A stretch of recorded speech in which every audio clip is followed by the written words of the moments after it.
In this video, I will guide you how you can lock Facebook profile, and I will also show you how you can fix Facebook profile lock option not showing. So first of all, open up your Facebook and click on your profile on the bottom right corner and then click on your profile. Then you need to click on the three dots and you will have the option of profile lock or lock profile.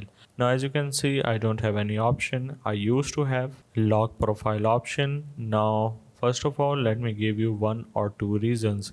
The first reason that your lock option is not in the settings is because regional restriction. The Facebook lock profile option is not available in all countries, so you need to keep that in mind. Next thing is, if your account is new or if it has been flagged for suspicious activity, the lock option might not be available. At the end, you need to make sure that your Facebook is up to date. Otherwise, these are the few things that you need to keep in mind before heading to the solution. So hope this helped. This is how you can lock and fix Facebook profile.